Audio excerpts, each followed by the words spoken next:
En Brasil la situación es totalmente diferente. Hay un sistema electrónico casi en tiempo real del sistema electoral. Y en Brasil han habido elecciones presidenciales, pero también para gobernadores.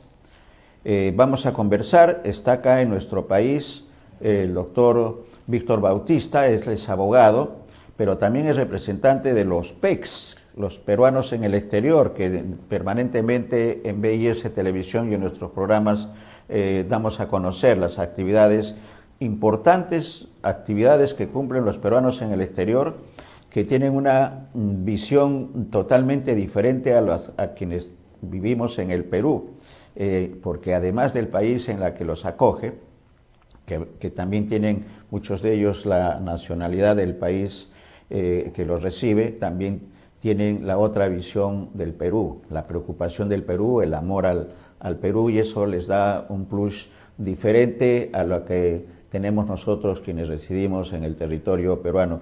Esa es una gran ventaja y Víctor en esa línea está en el Perú, está en su Huacho querido, porque hay actividades también de los peruanos en el exterior. Todo eso lo vamos a conversar.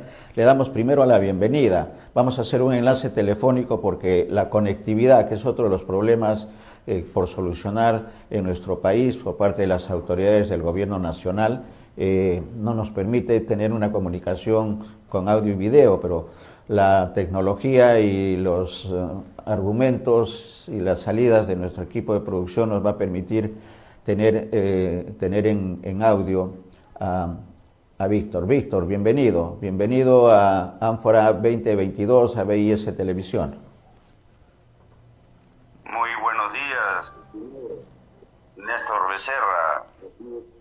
Grato honor en tu programa que está de Ánfora Electoral de la televisión BIS. Justamente yo he llegado en estos últimos días a Perú a hacer una visita familiar a mi madre en Huacho, nuestro Huacho querido, capital de la hospitalidad y capital de la región Lima Provincias. Señalando referente a las elecciones en Brasil, país donde resido más de 25 años y tengo toda mi residencia, mi vida y profesional en Brasil, les informo lo siguiente, ¿no? ¿Puedo seguir, estimado Néstor? Perfecto, Víctor. Bienvenido, hermano, bienvenido y adelante con la información de las elecciones. El sistema electoral en Brasil es un sistema actualmente, pues ya tiene más de 5 elecciones presidenciales con la urna electrónica. El sistema de la urna electrónica es inmediato, ¿no? Solamente se digitan los números de los candidatos y inmediatamente se lleva a un archivo y al término de las elecciones durante el día, ya ha sido ayer desde las 8 de la mañana hasta las 5 de la tarde hora Brasil, entonces ya se va dando un resultado aproximadamente en 4 horas a nivel nacional, porque Brasil tiene 2 horarios o fusos horarios, porque la frontera con Brasil tiene el mismo horario de Perú, pero al otro extremo, al extremo este, con el Océano Atlántico, São Paulo, Río de Janeiro, tienen un fuso horario diferente, de 2 horas más adelante. Entonces, las elecciones se han realizado ayer democráticamente, han participado 8 candidatos presidenciales y en esta oportunidad ha vuelto a postular el ex presidente Ignacio Lula da Silva, Partido de los Trabajadores. Ha obtenido un 48.43%, aproximadamente un total de 57.258.000 electores, 57 millones. Brasil es un país continente, como siempre hemos manifestado.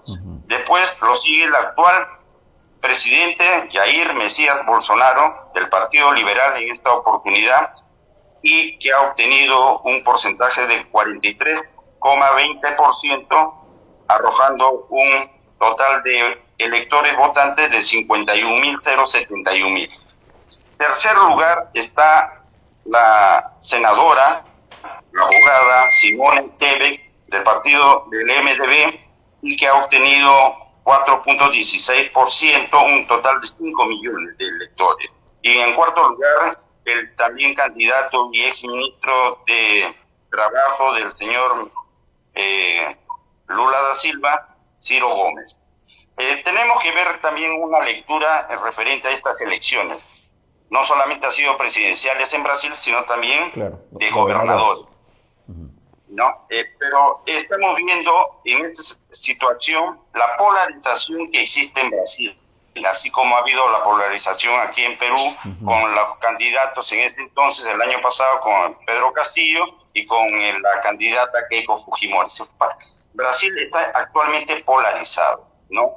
Está de un lado, se podría decir, la nueva posición que tiene el Partido de los Trabajadores, porque ellos gobernaron más de 15 años, en los últimos 20 años, desde el 2003 hasta el 2015, ¿ya? Entonces, esa es la posición en estos momentos, y se podría decir el continuismo con Jair Bolsonaro, que él es el actual presidente.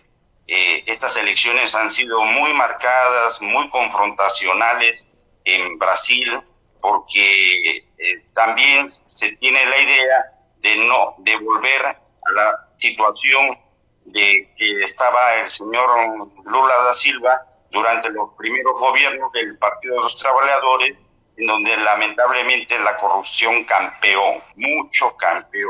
Entonces también nosotros, los peruanos que residimos en Brasil, y también todos los inmigrantes, tenemos una esperanza de que también en estas nuevas elecciones, que han sido también para senadores y diputados federales y estaduales, haya nuevas visiones y perspectivas para una inmigración más transparente y poder obtener todos nuestros derechos fundamentales como ciudadanos en Brasil.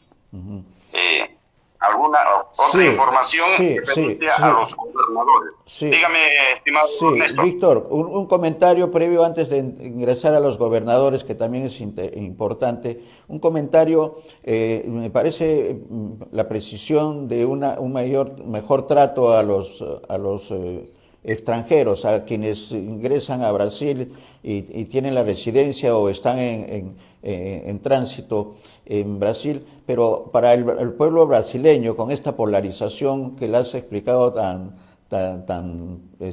exactamente, con esta polarización, el brasileño de a pie, ¿qué está esperando de de este nuevo gobierno, de esta nueva administración que va a tener Lula luego de este triunfo? ¿Qué va a significar mejoras? ¿Cuál es la expectativa que tienen los brasileños con respecto al nuevo presidente Lula? Todavía la segunda vuelta ya está programada para el día 30 de octubre. En estos momentos ya los dos candidatos, Lula da Silva y Jair Bolsonaro, ya han iniciado sus campañas pues para la segunda vuelta. La situación es siguiente. En la época que postuló Jair Bolsonaro, en el 2018, para ejercer a partir del año 1 de enero de 2019, él inició un cambio en Brasil. Él es un ex militar, capitán del ejército brasileño, y que ha tenido una larga trayectoria política, ha sido más de 25 años diputado federal en Brasilia. Entonces, él tiene un arraigo político muy fuerte a nivel nacional. Lo que pasó es que pasó lamentablemente en el mundo es la pandemia. O sea, a él también afectó muchísimo en Brasil la situación de la pandemia. Sí.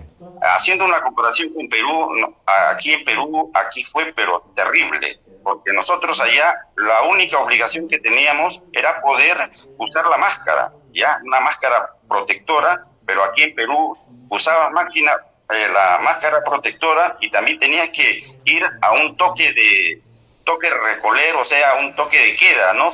Se podría decir que tenías de un horario a otro horario, que nosotros, los peruanos en Brasil y en el exterior todo, nos sentíamos pues muy sorprendidos por tan intento de querer mantener a los ciudadanos dentro de casa, porque y los servicios y los trabajos y toda la situación económica financiera de cada ciudad y de cada país en el mundo. Entonces Jair Bolsonaro, el brasileño es una persona muy activa, ya ellos son muy solidarios, son muy hospitalarios, pero también tienen esa DNN que es referente a que ellos están pues activos, ellos no están durmiendo, ¿no? Por eso que yo hice una frase que dice despierta Perú, carajo, porque en Brasil, en la época de Bolsonaro, se expresó esa frase que decía acorda Brasil, que en español es despierta Brasil, ¿no? Entonces, esto es lo que imposibilitó seguir sus programas de trabajo a nivel nacional de Jair Bolsonaro. O sea, ese es el gran impedimento, pues, que lamentablemente han fallecido cerca de 700.000 brasileños y peruanos también, y inmigrantes y residentes en Brasil con esto de la pandemia del COVID-19. Ya. Pero la situación del programa del Partido de los Trabajadores, un partido que ya tiene más de 40 años de fundación, un partido donde pues los líderes, los caudillos continúan. Es el caso, por ejemplo, de Eduardo Suplicy, que fue senador y actualmente fue electo ayer por una amplia mayoría en el estado de São Paulo, en la ciudad de São Paulo, como diputado. Entonces, los líderes todavía persisten y tienen ese gran convocatoria que tienen los socialistas, la izquierda en Brasil. Adelante, mi estimado Néstor. Sí, entonces la precisión que habría que hacer, ¿cuándo es la segunda vuelta? Estimamos que el 48% que tiene Lula y el 43% Bolsonaro, tiene que convertirse en qué porcentaje, más del 50%, Víctor, para ser ya presidente en segunda vuelta. No, ya en el segundo turno, quien gana por un voto a más ya es el presidente, ¿no? También hay otra cosa muy importante. La situación del señor, por ejemplo, Jair Bolsonaro era presidente y tuvo este problema de la pandemia a nivel mundial. Sí. Y en tanto, también se ve en Brasil la situación del señor Lula da Silva. Lula da Silva en los últimos 4 años, los 2 años, se lo pasó en la cárcel, porque él fue condenado en Brasil por la justicia suprema, ¿no? En ese caso, del caso de Odebrecht, por los actos de corrupción que hubo en su gestión, inclusive hasta también con el partido, y que inclusive pues se han seguido investigando y procesando. Y que en último momento es que ante tantos recursos impugnatorios a la condena,